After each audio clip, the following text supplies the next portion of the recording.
How to leave your sweetheart. I was feeling pretty good as I left the dealership. They were the proud owners of a Prius hybrid, and I was the enthusiastic new owner of a new Jeep Grand Cherokee SRT. I stopped at a stoplight and sat there with a huge, goofy grin on my face. I knew what I was going to do. When the light came on, I pushed the gas pedal in. The 6 2-liter supercharged Hemi howled, and I started it up until it wouldn't budge. I downshifted it to the acceptable limit, and the smile became permanent. When I pulled into my driveway, I didn't drive it into the garage. In a minute, I was going to drive again. I stepped inside and smelled something cooking. It smelled like spaghetti. I never really liked spaghetti. Good thing I had plans.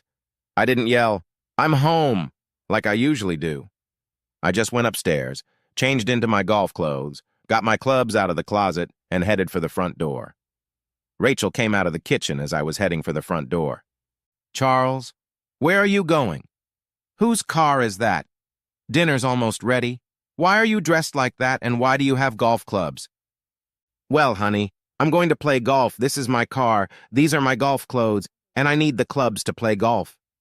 She stared at me like I was crazy. "You didn't say anything about playing golf. How about dinner?" "I'll have dinner at the country club," I told her. "Have a nice dinner." I heard her voice just as I was closing the door. "What do you mean? It's your car." I didn't have time to answer trivial questions, so I continued on my merry way. My phone started ringing almost immediately, so I turned it off. I got to the country club, enjoyed a very nice dinner with Ralph and Pete, and played 9 holes. I hadn't played in a while, and it was noticeable.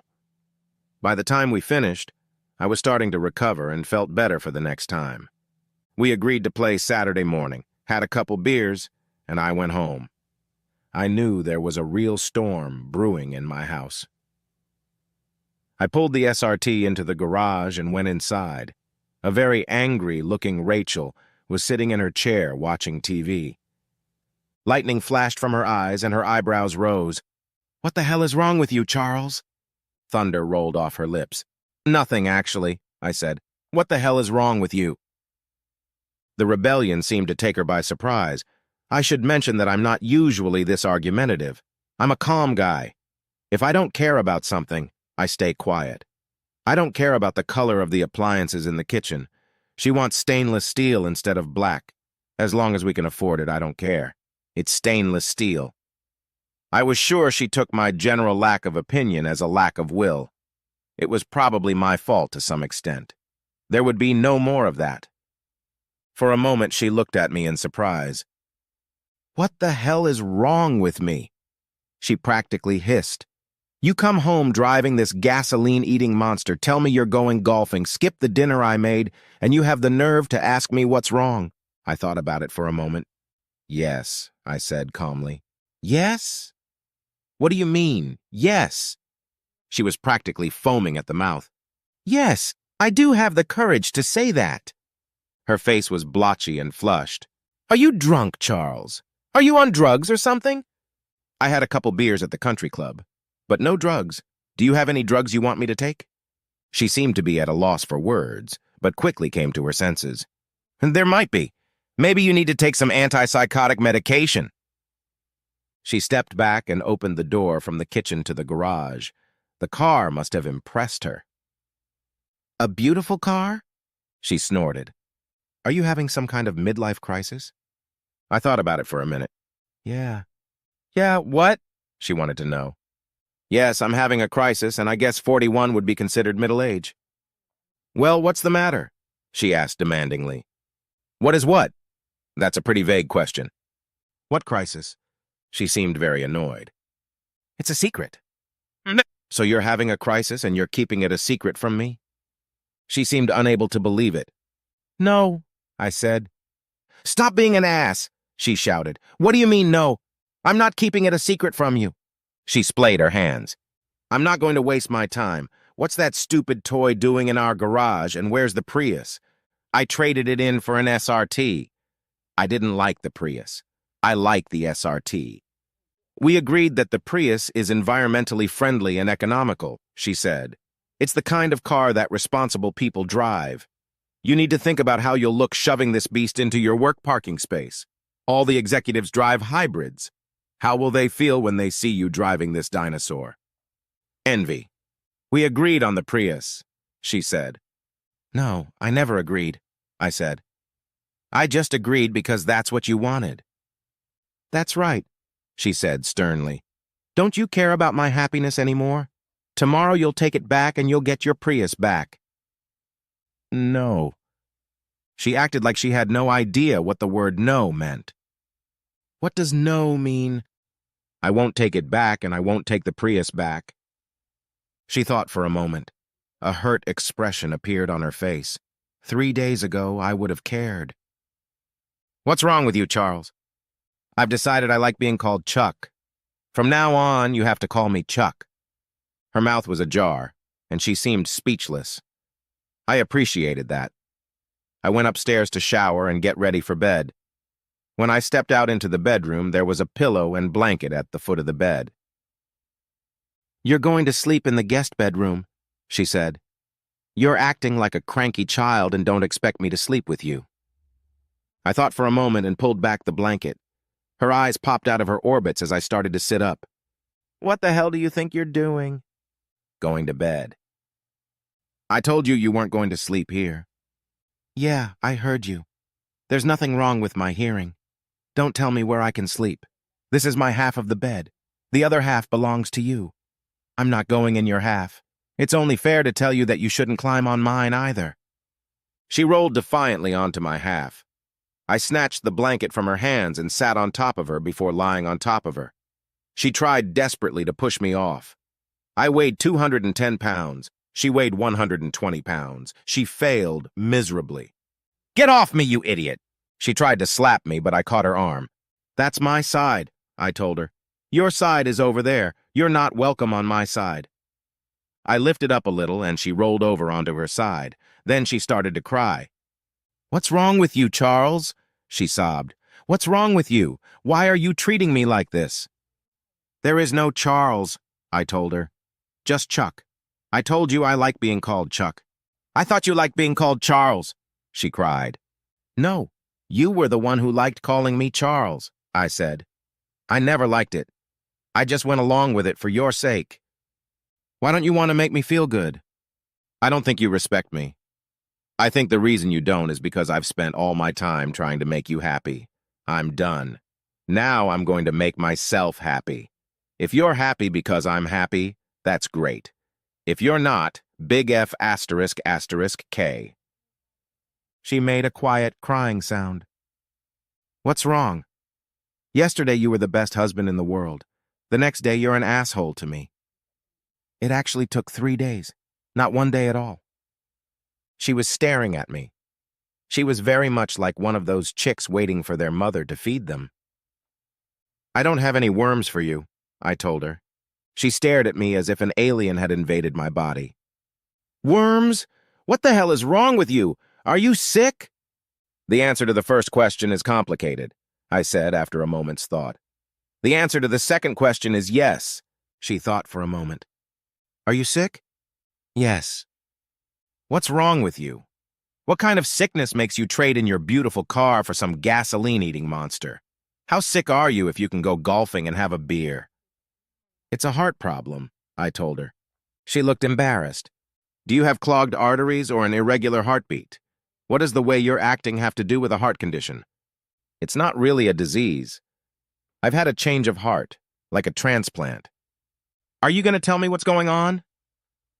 I found out 3 days ago that you're a cheater. All that love in my heart died and was replaced by a heart just like yours. Now I care about me, and I don't care about you. What did you call me? She demanded. Maybe you should consider getting your hearing checked. Did I stutter? No, you were very clear, she said. I don't know what bug is up your ass, but you'd better deal with it. You just accused your wife of being a cheater. I don't like to look at it as an accusation. It's more like a statement of fact, I explained.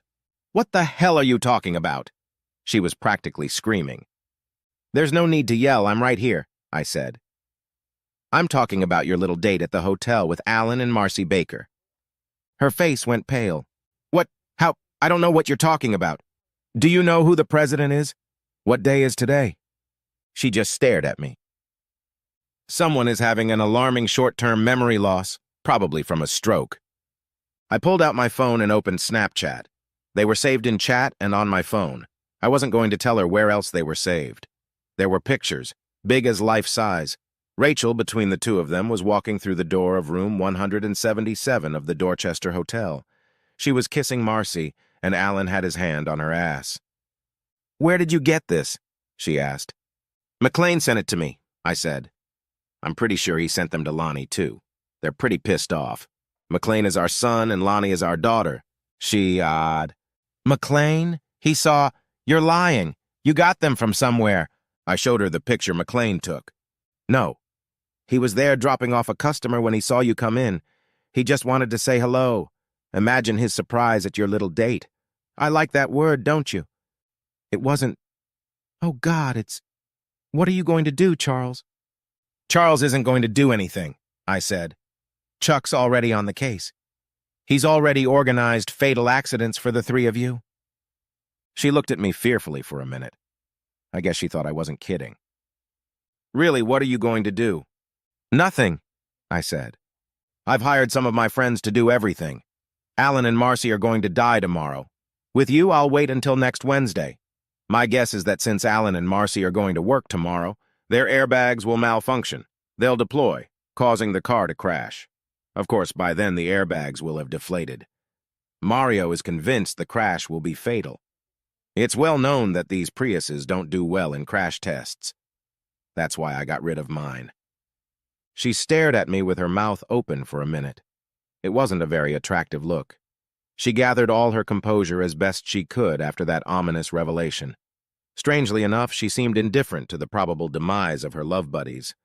Just selfish, I thought. What about us? She managed to get out. Oh, good. We're gone now.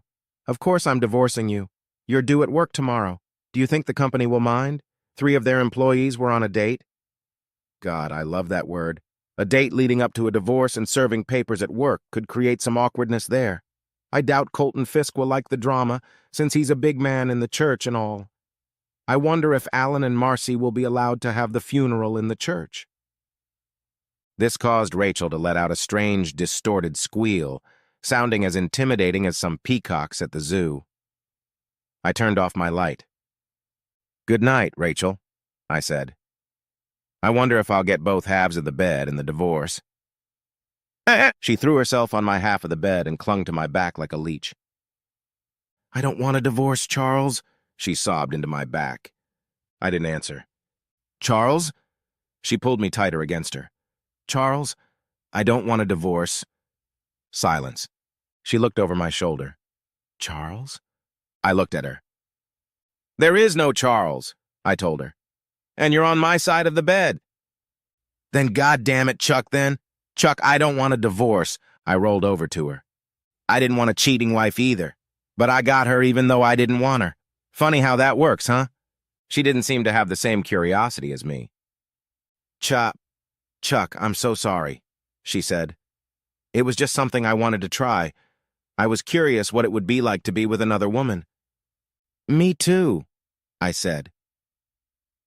Wow, are we so much alike? I was also under the impression that Alan was a man. Does anyone else know that he's not cisgender?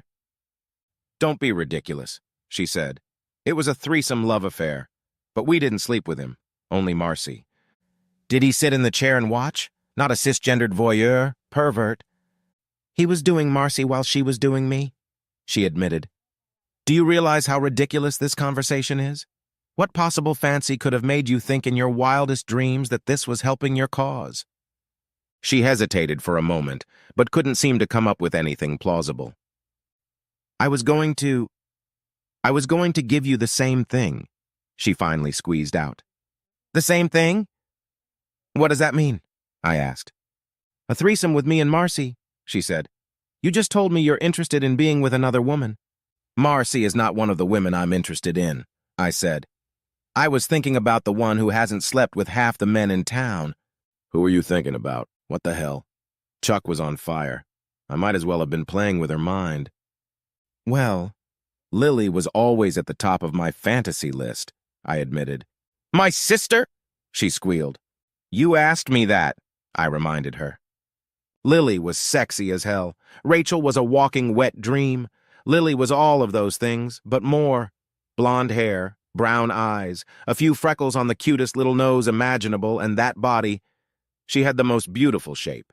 It was the kind of shape that just looking at it made your tongue go hard, not to mention other parts of your body. Her mounds were big and round and firm, and she had the most delightful ass on the planet. She exuded sensuality from every pore and made men do stupid things when she was around. She was 5 years younger than Rachel and me, had been briefly married when she was in her late 30s to an up-and-coming NFL player, but dumped the bum when he washed out, started drinking, and couldn't keep a job.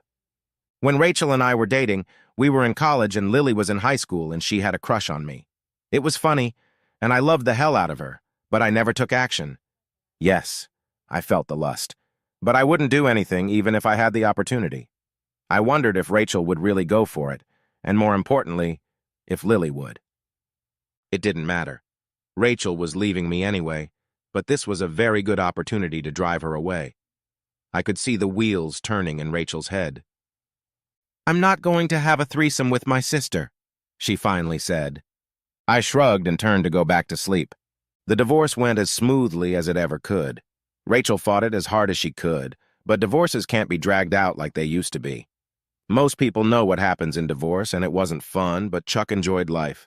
How do you leave your beloved? Just take out the trash. Sometimes the trash objects to being taken out, but hey, it happens. I never got that threesome love affair with Lily. I'm quite content to be paired up, though. The lush body of this cutie, being the little spoon next to me, doesn't even allow me to dream of a threesome love. The end.